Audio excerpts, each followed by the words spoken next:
Walter Christie and the speed problem. Walter Christie was not easy to work with. He argued with generals, ignored specifications he disagreed with, and sold his designs to foreign governments when the American military passed on them. The Soviets bought his suspension system and used it as the foundation for the BT series, which eventually influenced the T-34. The British bought it too. The U.S. Army largely did not. What Christie built was remarkable regardless. His designs could run on either tracks or wheels, reaching road speeds that no other tank of the era came close to. The suspension used large road wheels with long travel springs that absorbed rough ground without shaking the crew apart. The Army tested his vehicles, found them impressive, and mostly moved on. The convertible wheel and track system added too much complexity. Christie kept designing. His ideas kept appearing in other countries' tanks for the next decade. The T1 and T2, wrong direction, useful lessons. The Army's own designers were heading in a different direction entirely. The T1 and T2 medium tank projects of the late 1920s and early 1930s tried to pack heavy armament and thick armor into a chassis that American industry could realistically build. Both ended up too heavy, underpowered, and mechanically unreliable. They were not total failures. The problems they exposed fed directly into the next generation of designs. Bad prototypes are still useful if you learn from them, and the Army did. The M2 light tank, a foundation that actually worked. By the mid-1930s, the Army had something that functioned. The M2 light tank was small, fast, and carried a 37mm gun alongside multiple machine guns pointing in different directions. The multiple turret layout added weight and complexity without adding real fighting value, a lesson other countries were learning the hard way at the same time. The M2 was simplified over time, and the lessons from its design fed directly into the M3 Stuart that would go to war in 1941. The cavalry, forbidden by doctrine from calling their vehicles tanks, called theirs combat cars. They were tanks. Everyone knew they were tanks. The M2 medium tank, machine guns everywhere. The M2 medium followed the same overcomplicated logic at larger scale. Multiple machine guns, a 37mm main gun that was already underpowered for a medium tank, and enough weight to make most bridges a concern. It never saw serious combat. But the hull design was sound enough that when the Army needed to build something fast after watching Germany tear through France in 1940, the M2 medium's chassis became the starting point for something far more useful. The M3 Stuart, first into the fight. The M3 Stuart was what the Army had ready when the war started, a 37mm gun, fast movement and mechanical reliability that mattered enormously when tanks broke. Down, far from spare parts. British crews in North Africa received Stuarts through Lend-Lease and called them Honey. The nickname said everything. In a desert campaign where breakdowns were costly, a tank that started when you needed it to start was worth a great deal. The Stuart was not powerful enough to take on German medium tanks directly, but it was fast and dependable, which made it genuinely useful for reconnaissance and flanking missions throughout the war. The M3 Lee and Grant, an awkward solution to a desperate problem. American designers needed to put a 75mm gun on a tank quickly. The problem was that the turret technology available could not fit a 75mm gun into a rotating turret on the hull they were working with. The solution was to mount it in the hull instead, on the right side, with limited traverse, and put a smaller 37mm gun in a turret on top. The result was the M3 Lee, called the Grant by British crews who modified the turret for their own use. It was tall, awkward, and the hull gun could only point in a narrow arc. But it put a 75mm into North Africa at a moment when the Allies badly needed one. And for that specific moment, it worked. General Rommel reportedly regarded it as a dangerous opponent when it first appeared in 1942. The Lee was a stopgap. Everyone knew it. But it was a stopgap that held until something better arrived. The M4 Sherman, the tank that won by being everywhere.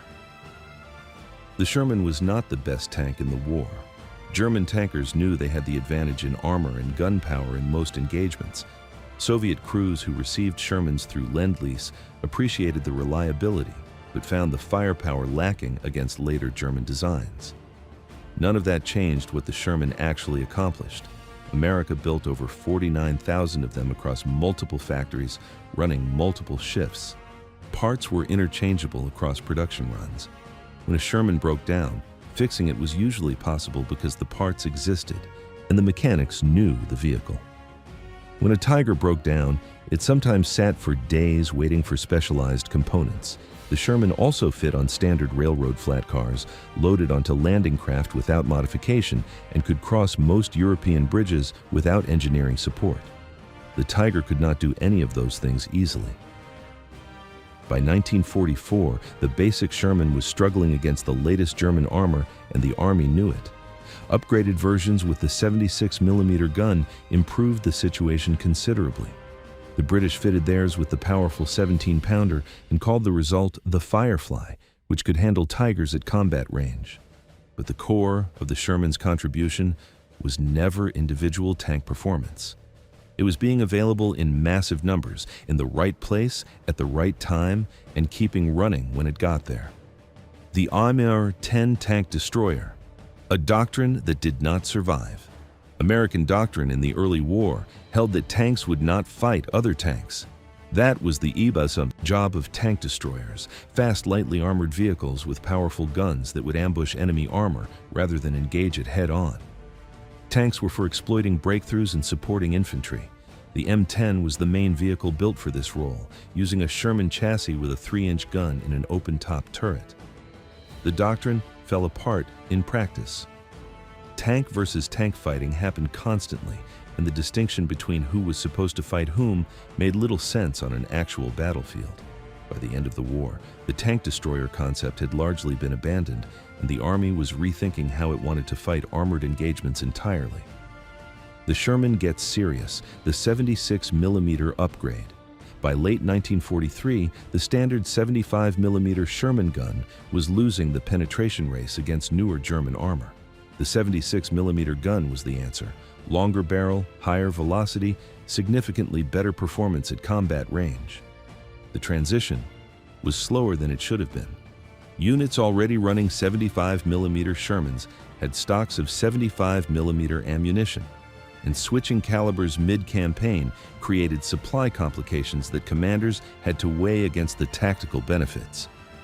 By the Normandy breakout in the summer of 1944, 76mm Shermans were reaching frontline units in real numbers. It still was not enough against a Tiger from the front, but most Sherman kills of German heavy tanks came from flanking shots anyway, and for those the 76mm was a serious improvement. The M24 Chaffee, finally a good light tank. The M24 Chaffee arrived in late 1944 and showed what American light tank design could look like when 4 years of hard lessons were applied from the start.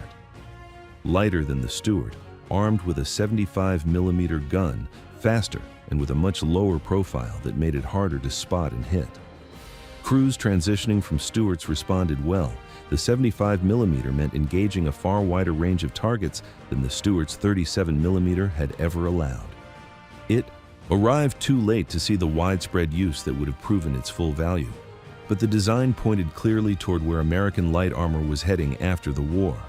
The M26 Pershing, America's answer to the Tiger. The M26 Pershing was what the Army had needed 2 years before it arrived, a 90mm gun capable of penetrating Tiger and Panther armor at combat range, 100mm of frontal armor, a lower, wider profile than the Sherman. The delay came from a genuine argument within the Army about whether a heavy tank was the right answer or whether more Shermans was the better call.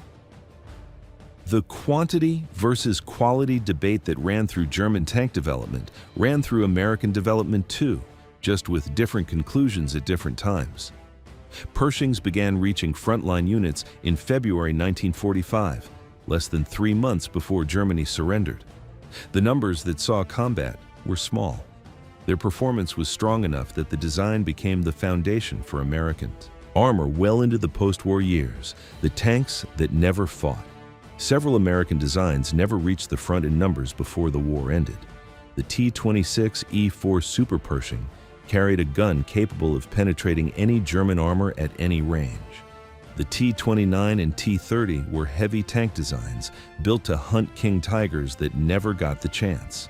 The T-28 was so heavy it needed 4 tracks just to support its own weight. These vehicles sat at the end of one technological road and the beginning of another. The lessons from building them shaped post-war tank development, even though none of them ever fired a shot in anger.